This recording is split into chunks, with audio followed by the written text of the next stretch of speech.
신약 신학을 너무 과하게 얘기했나요? 그러나 중요한 것, 우리는 어떻게 해서 그 개념을 말씀이라는 개념을 그 사도 요한 혹은 저자가 수용했는지 알 길이 없고, 그 다음에 그 개념을 신약 신학에서 어떻게 변형을 시켰는지 알 길이 없고, 그 퀴리오스 주님이란 단어가 그렇죠. 주님이란 단어는 그 당시 일반적으로 쓰던 용어였다. 그러나 신약 성경에서는 전혀 그런 일반적인 의미로 쓰지 않습니다. 그것은 경배가 필요한 주님, 부활하신 예수에 대해서 그 변형된 단어로 쓰고 있는 겁니다. 그래서 일반적인 단어로 썼다고 해서 신약 저자들이 똑같이 썼다라는 그런 가정은 있을 수가 없는 겁니다. 우리가 애들이 쓰는 용어를 어른들이 가지고 올 때 똑같이 하지 않죠. 언어는 살아 움직이고 그때그때 맥락에서 변화가 되는 거죠. 신약 신학에서 쓰는 퀴리오스라는 단어는 전혀 다른 부활하신 예수를 가리키는 단어이고, 이 말씀이라는 단어도 마찬가지입니다. 원래 무슨 의미를 가졌느냐, 그거는 그렇게 중요하지 않습니다. 그 단어를 빌려왔는지 아니면 빌려온 건지조차도 모른다라는 게 밑에서 셋째죠. 빌려온 건지 아니면 스스로 로고스라는 단어를 자기도 알고 몰랐겠습니까? 요한이 그 단어를 직접 쓴 건지 그거조차도 알 수 없기 때문에 이런 무모한 질문을 가지고 신약학을 일생을 헛되이 찾아 헤매는 그런 일은 이건 학생들에게, 청년들에게 미리 막아줘야 됩니다. 확실히 알아야 될 것은 우리가 로고스, 말씀, 태초에 말씀이 계시니라 라고 했을 때 그 말씀은 제일 마지막 줄이네요. 아주 위치를 잘했네. 예수께 영광을 돌리려고 그 말을 쓴 겁니다.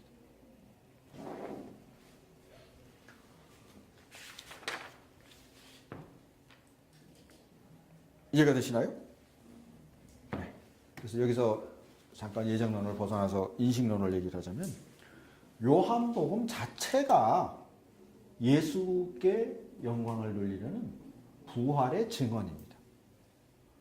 요한복음 전체, 아니 신약성경 전체는 부활하신 예수는 부활하셨다 증언하기 위한 기록입니다. 증인들이 목숨을 바쳐서 증언하려고 했던 그 내용입니다.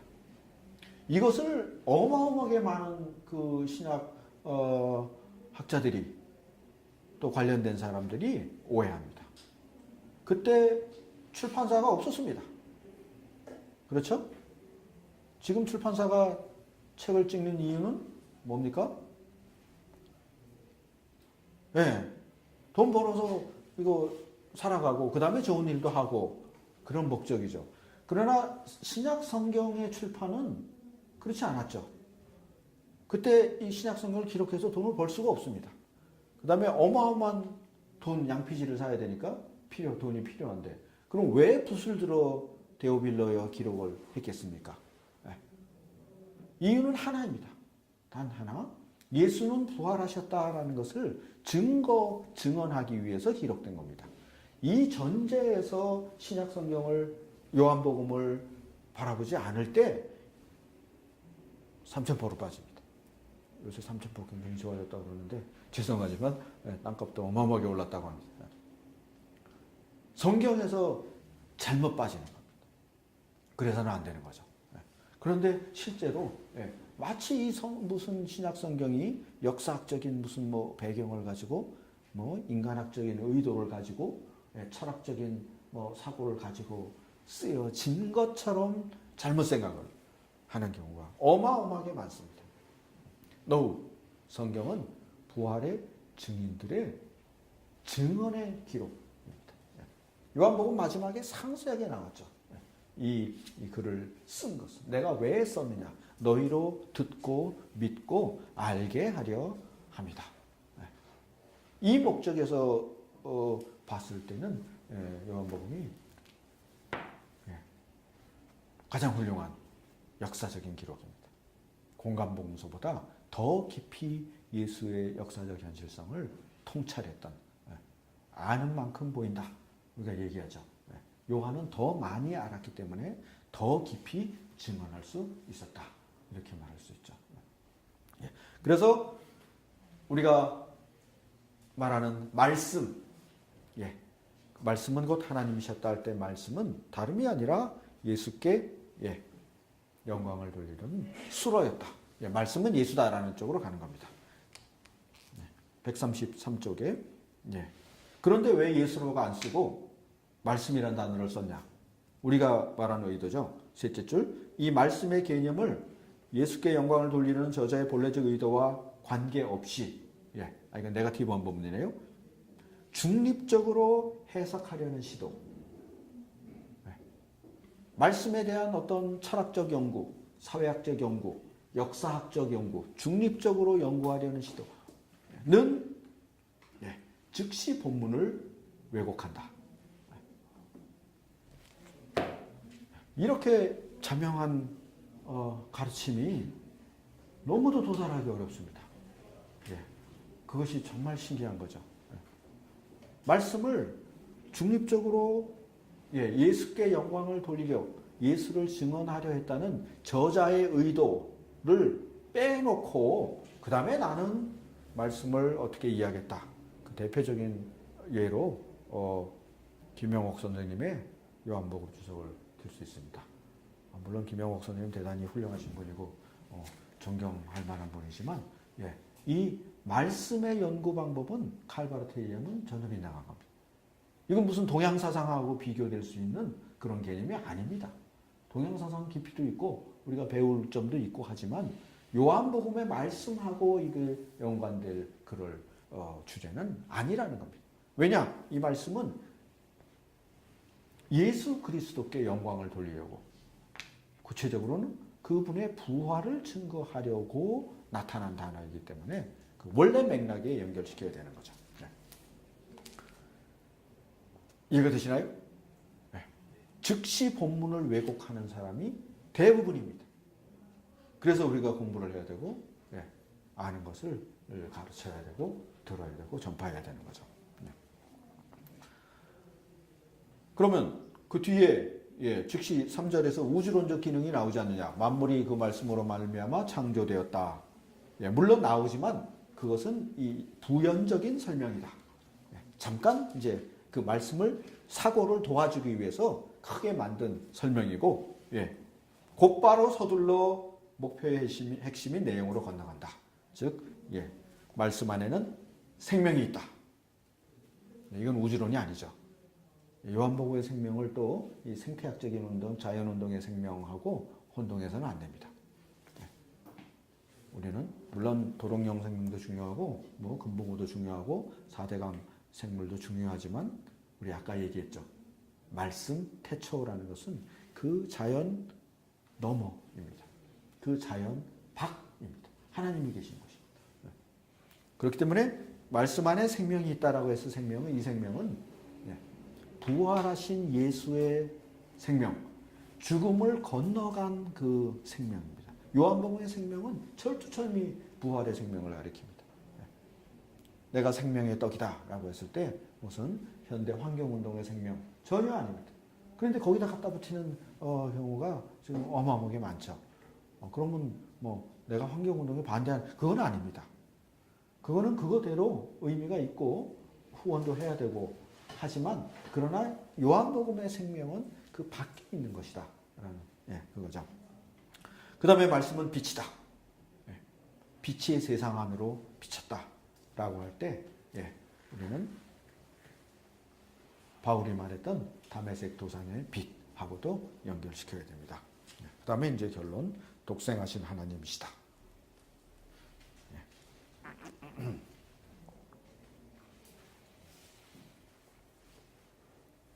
혹시 교수님은 보면서 말씀 말고 다른 단어가 대체될 수 있는 어떤 다른 것도 가능하지 않을까요? 저희가 사실 설교하면서 이 로고스라는 단어 때문에 주석을 해도 뭐 1시간, 2시간 설교 시간에 로고스는 뭐다, 뭐 원초적인 근본이다 막 이렇게 떠들고 그랬는데요. 예. 혹시 다른 단어로 바르트의 어떤 전체적인 사고 속에 만약에 다른 단어로 대체한다면 말씀 말고 다른 단어 가능한 게 있을까요? 우리가 성경을 대체하면 안 되고 예. 지혜, 예, 아까 잠언에서 잠언 예, 지혜라고 얘기했고 그 지혜를 신약으로 번역을 한 게 말씀이었죠. 그래서 그 지혜라는 구약의 단어하고 신약의 말씀하고를 연관시켜서 설명해 줄 수는 있을 것 같습니다. 근데 요한복음 기자는 지금 요한복음의 독자들, 네. 헬라파, 그러니까 유대인들, 예. 그들에게 로고스라는 개념이 예. 전체적인 존재의 근원이 되고 하니까 그거를 유비하기 위해서 말씀이라는 단어를 썼고 예. 또 우리는 그렇게 주석을 하는 건데 칼바르트는 너무 거기에 대해서 그냥 강하게 부정을 하는 게 아닌가라는 생각을.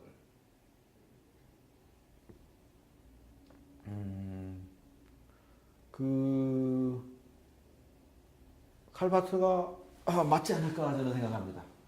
인간적인 연상, 그 시대 사람이 인간적으로 알았던 그런 사상을 떠나서 말씀은 오직 예수를 가리킵니다.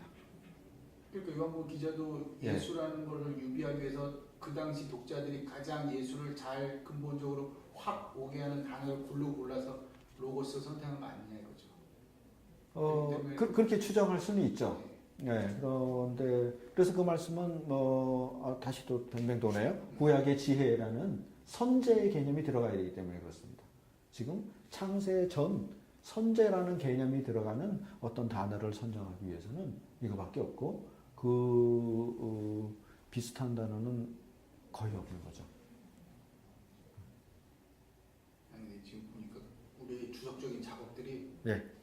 전혀 이때까지는 헛발질한 게 아닌가 이제. 거의 그렇습니다. 바르텔리는 예. 거의 인간 이상 죽음 건너에 있는 그런 하나님의 공간에 있는 것을 인간 세상 안으로 인간의 학문 안으로 끌어들이는 게 많죠. 그래서 교회교약이 중요하고 교회교약을 읽으면 많이 정리가 됩니다. 너무도 불필요한 주석이 많이 있습니다. 주석책이 그렇게 두꺼워져서는 안 되고 왜냐하면 성경은 나를 증거한다 라고 했기 때문에 전체에서 예수 그리스도를 증거해야 됩니다. 그러니까 어떤 구약 한다는 친구가 페이스북에 구약의 구절구절 예수를 증거하는 건 아니지 않느냐. 구절구절 예수를 증거하는 거 맞습니다. 구약을 크게 잘못하고 있는 겁니다. 그래서 구약 전공 박사 같은 걸 하고 있는 거죠. 그래서 물론 이제 구약학에서 하는 학문은 그걸 부정하는 건 아니지만 마지막 전제는 왜냐하면 부활의 증인들이 구약 성경 전체가 예수를 증거하는 거라고 증언했기 때문에 그래서 얘기하는 겁니다. 지금 우리끼리 지금 싸워서 누가 이기나 하자는 게 아닙니다. 예수의 부활을 목격했던 증인들이 바울과 베드로와 야고보가 구약 성경이 바로 예수를 증거하는 것이다. 이렇게 증언했습니다. 그걸 듣고 우리는 바르트는 그걸 얘기를 하는 겁니다. 근데 이제 잘못 구약을 하게 되면 너하고 나 사이 누가 이기나 싸우자 이런 식으로 나오게 되는 거죠. 조심해야 됩니다. 이제 점점 진행하다 보면 이 말씀의 의미가 나오네요. 예. 아닌 게 아니라 그 133쪽 밑에서 셋째 줄 이것도 그 개신교 신학 인문에도 나오고 바르트 책에서 많이 나오는 거죠. 괴테의 파우스트 나옵니다. 나오면서 파우스트는 이 말씀이란 단어를 그렇게 높게 평가할 수 없다. 세계 안에서 창조 세계 안에서 생각할 때는 이 말씀이란 단어는 불분명하죠. 그래서 말만 하고 행동 안 하는 사람 많으니까 파우스트의 말로는 태초에 행위가 있었다가 훨씬 좋다라고 했습니다.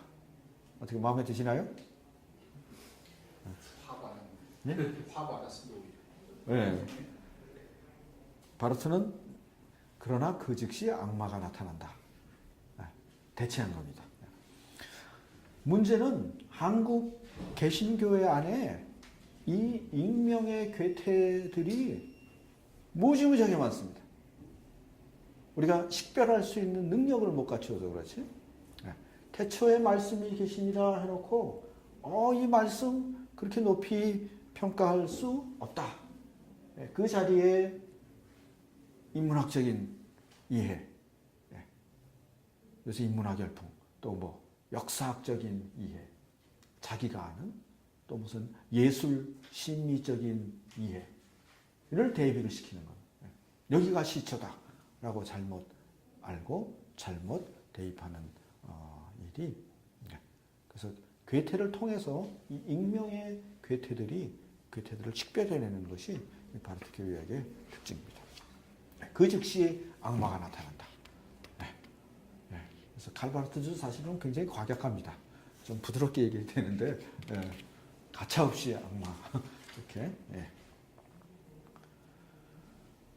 그래서 말씀은 134쪽 조금 도움이 되실지 모르겠는데 제가 읽은 바로는 위에서 둘 내려서 8째 줄에 왜 말씀이냐? 하나님께서 인간과 자기 자신을 결합시키시는 인격에서 인격으로 가는 자기 전달이다. 그래서 태초에 말씀이 계시니라라고 했을 때는 우리의 인간적 인격하고 관계가 없는 어떤 것이 있었던 것이 아니라, 그래서 다른 게 대체하기 어려운 거죠. 이 말씀, 말한다, 이 언어라는 것은 인간과 인간을 연결주는 가장 중요한 통로죠. 대화가 끊어지면 둘이 죽는 거죠.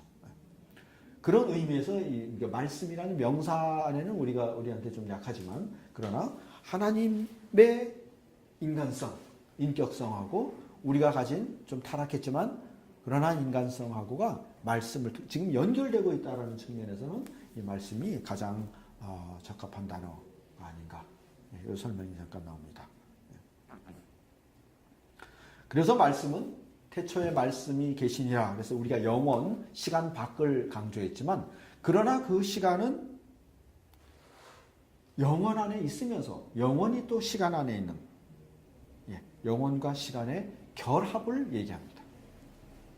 죽음 건너에 계신 예수하고 아직 죽음 이전에 있는 우리 인간 예수하고의 결합을 얘기를 하는 것이 말씀입니다. 그래서 선정되었다, 이렇게 약간 설명이 나옵니다. 그래서 말씀이 있으려면 말씀하시는 분이 거기 계셔야 되고 말씀을 듣는 사람이 거기 있어야 되고, 하나님과 인간 사이의 대면.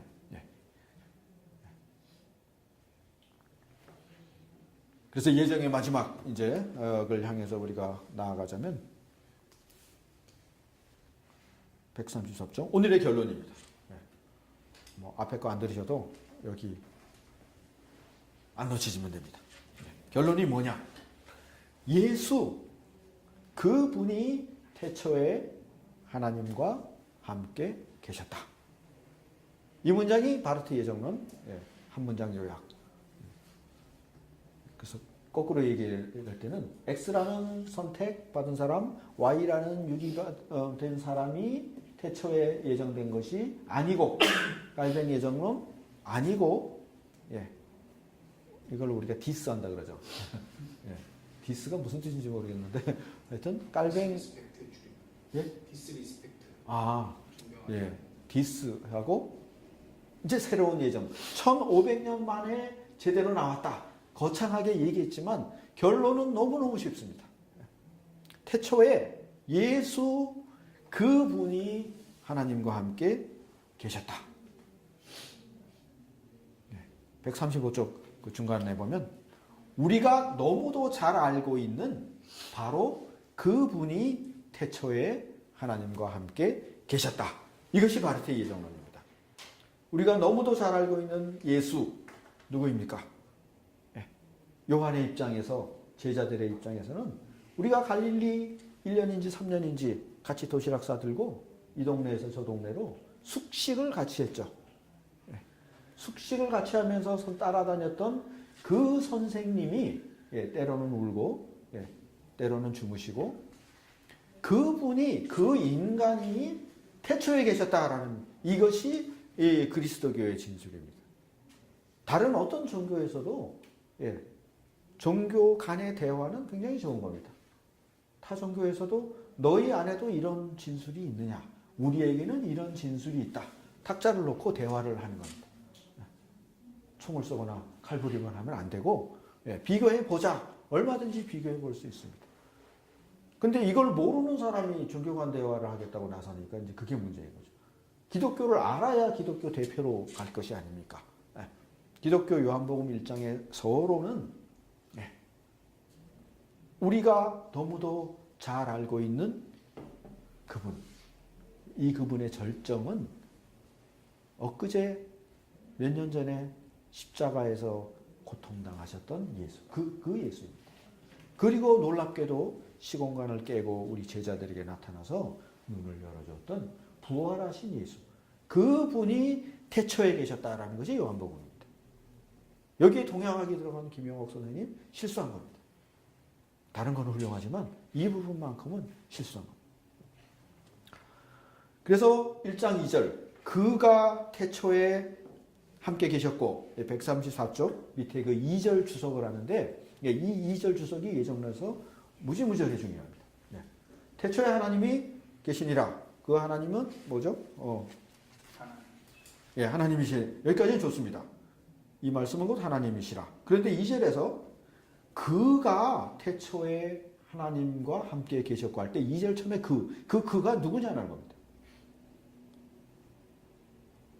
그래서 잘못된 주석은 앞에서 보면 2절은 1절을 반복한 것이다. 뭐 글 못 쓰는 사람은 중원주원 반복을 많이 하죠. 우리가 그렇죠. 써보면 앞에 쓴 것도 쓰고. 그래서 이 사람도 이랬을 것이다 라는 게 잘못된 주석이고 정확한 주석은 134쪽 제일 밑에 줄 그가 후토스라는 지시대명사는 뒤가 아니라 앞을 지시한다. 처음 읽으면 좀 어리둥절하시겠죠. 뒤라는 얘기는 1절이 아니라 3절 이후 구체적으로는 14절 15절을 가리킨다라는 뜻입니다. 그래서 그가 했을 때는 세례 요한이 내가 말했던 그가라는 그 후토스하고 똑같습니다. 135쪽 15절에 세례 요한의 정점이 나오죠. 그가 내가 말했던 그 사람이 할 때 그가 태초에 하나님과 함께 계셨고 그렇기 때문에 1절은 굉장히 이제 추상적이죠. 세상 바뀌죠. 태초에 말씀이 계시니라.